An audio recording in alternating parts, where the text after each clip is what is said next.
Boa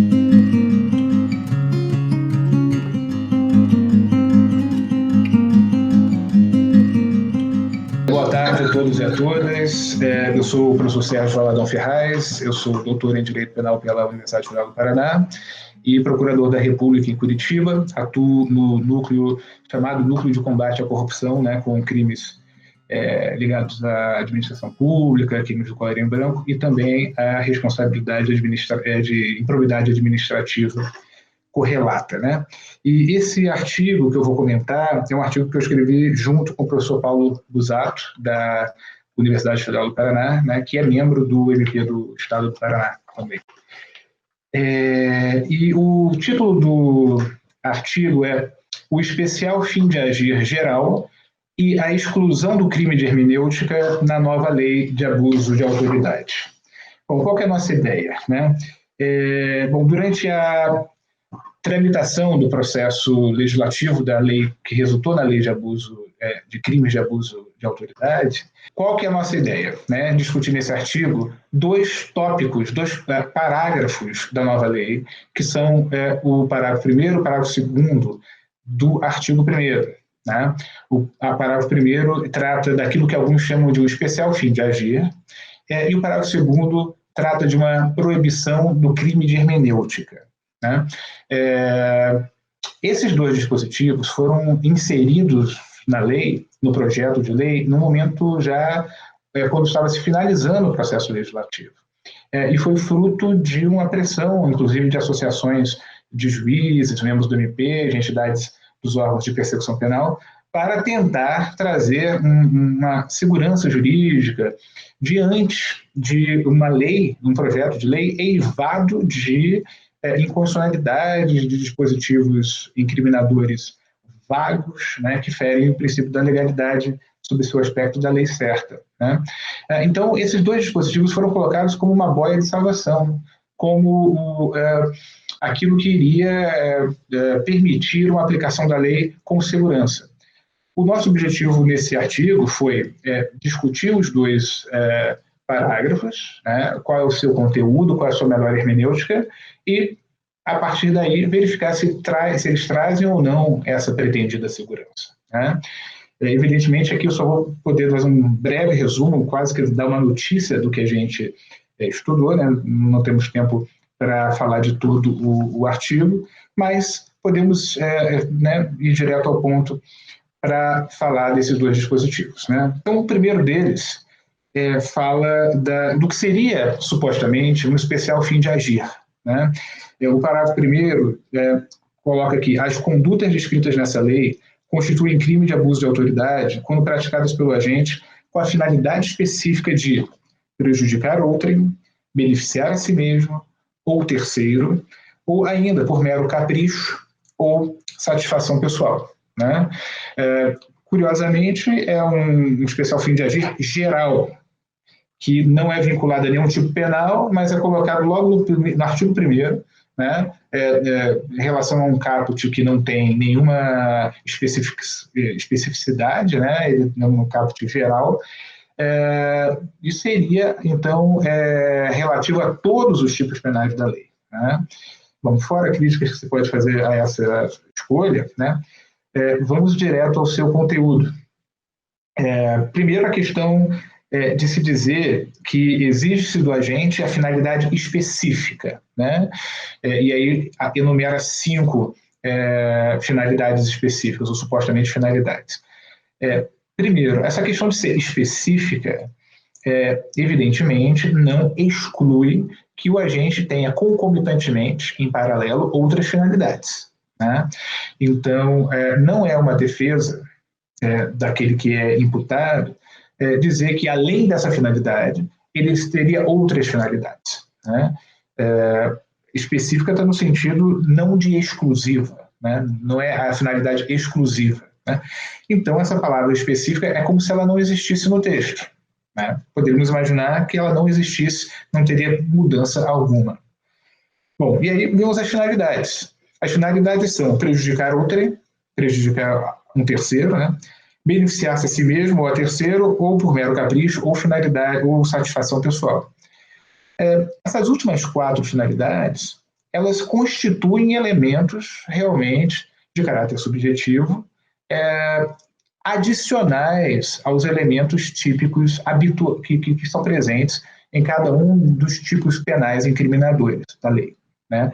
Então, realmente, esses últimos 4 representam um plus, representam um esforço a mais da acusação para configurar um especial fim de agir, né? E só se configurado é que é possível a imputação subjetiva.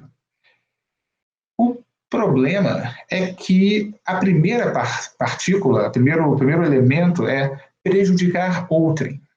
Quer dizer, se tiver o agente finalidade de prejudicar outrem, já é satisfeito o suposto especial fim de agir.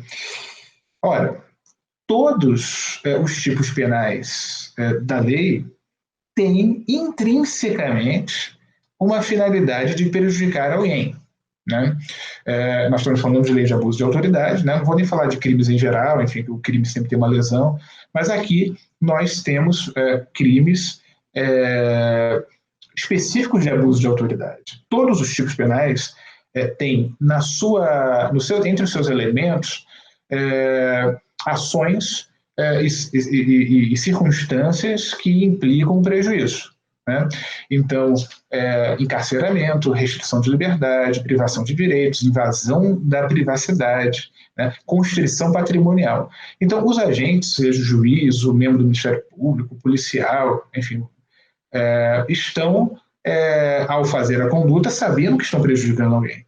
Agora, claro, né, estão fazendo, em princípio, pensando que estão no estrito exercício de uma obrigação legal, que estão cumprindo a lei no âmbito de uma persecução penal. Mas é íncito à persecução penal o prejuízo para aquele que está no polo passivo da persecução.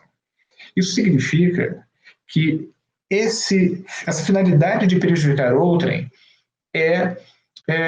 ela é in re ipsa, como nós chamamos. Ela é in re ipsa porque ela está presente já intrinsecamente em cada um dos tipos penais da lei. Então, tanto faz se você segue uma teoria do dolo de cariz volitivo ou se você segue uma linha de dolo estritamente cognitivo, tanto faz. Em qualquer teoria do dolo que você tenha, ao se afirmar o dolo do artigo 9º ou afirmar o dolo em qualquer um dos tipos incriminadores, in re ipsa, na própria afirmação, se estará presente a finalidade específica de prejudicar outro, né? Não é cabível uma interpretação, como se às vezes se faz, de que esse prejudicar outrem você precisaria ter uma inimizade especial, um intento de prejudicar para além do que é a própria persecução penal. Até porque isso seria impossível, né? Quer dizer, a prova disso seria impossível e conceber isso como algo além não é algo que está no dispositivo, né? Poderia haver, né? Inclusive os outros, beneficiar a si mesmo, mero capricho, satisfação, esses são elementos a mais. Mas essa finalidade de prejudicar outrem não traz um elemento a mais, né? Então, esse primeiro dispositivo não traz, na verdade, nada de relevante. Ele é inócuo. Se a presença ou a ausência do parágrafo primeiro não faz alteração na interpretação dos tipos penais na sua aplicação, né? Isso tem algumas consequências, né? Enfim, e no final eu vou chegar às conclusões todas, né? Em relação ao parágrafo 2º, ele traz uma vedação ao crime de hermenêutica. Ele diz: a divergência na interpretação de lei ou na avaliação de fatos e provas não configura abuso de autoridade, né? O dispositivo traz uma obviedade de que crimes de hermenêutica são vedados, são proibidos. Nós poderíamos até dizer que eles são inconstitucionais, né? Para além de inconstitucionais, agora seriam ilegais, porque tem essa proibição de que haja incriminação aqui no parágrafo 2º. O problema é que, diversos artigos, e, enfim, até diria quase todos, não todos, né, trazem como elemento de incriminação justamente fazer uma interpretação da lei ou uma interpretação sobre o que é justificado ou não errônea, né? De maneira que aquilo que tradicionalmente é uma decisão ilegal, meramente ilegal, ou ainda que é uma posição minoritária jurisprudencial, né? Uma posição que é fundamentada, mas que foi considerada errada por um órgão de revisão, né? Aliás, comuníssimo, sabemos todos que nos órgãos colegiados haja decisões não unânimes, né? Então, essas posições de interpretação que são perdedoras, né, no debate jurídico são incriminadas. Por exemplo, no artigo 9º, que criminaliza decretar medida de privação de liberdade em manifesta desconformidade com as hipóteses legais. Quer dizer, não podia ser mais crime de hermenêutica do que isso. Então, o que vemos? Vemos que o parágrafo 2º, ele torna inaplicável, se ele for aplicado a sério, inaplicável integralmente diversos artigos, não todos, mas diversos artigos da lei de abuso de autoridade, como, por exemplo, o artigo 9º. Então, com isso, fica uma colocação. Se aplicarmos o parágrafo 2º, não podemos aplicar os demais. Não todos, né? Não vou me demorar aqui, não tenho nem tempo de analisar item a item, mas diversos serão incompatíveis, né? E com isso eu vou para as conclusões, enfim, porque já talvez estejamos estourando o tempo. Vou dividir aqui rapidamente. Primeiro, o parágrafo 1º do artigo 1º, que traz supostamente elementos especiais de agir, especiais fins de agir, na verdade não fazem, né? E é um dispositivo completamente inútil, ele não serve, não se presta a exigir nenhum esforço da acusação a mais do que meramente se provar a objetividade e o dolo em relação aos elementos típicos de cada tipo penal.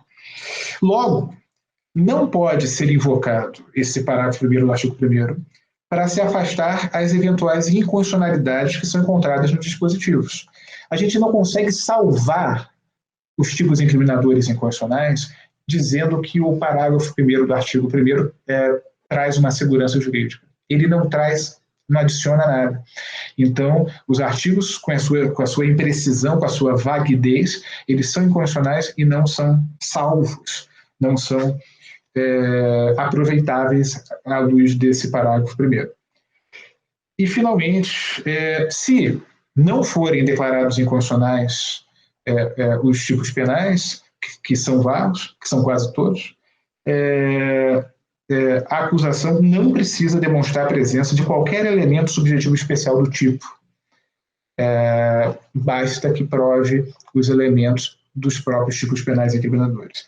Finalmente, em relação ao parágrafo 2º, a proibição da criminalização da hermenêutica é incompatível com uma boa parte dos artigos incriminadores, os quais, então, devem ser declarados ineficazes perante esse parágrafo, né? E uma eventual preservação de incriminação com base nesses artigos, ainda que parcial, ainda que haja uma interpretação restritiva, mas que mantenha alguma incriminação, será uma inconstitucional e indevida incriminação de mera hermenêutica. Será um crime de hermenêutica e, portanto, essa vedação que é correta do parágrafo 2º será desrespeitada, né? Então, concluo aqui e bons estudos e boa prática, principalmente, para todos.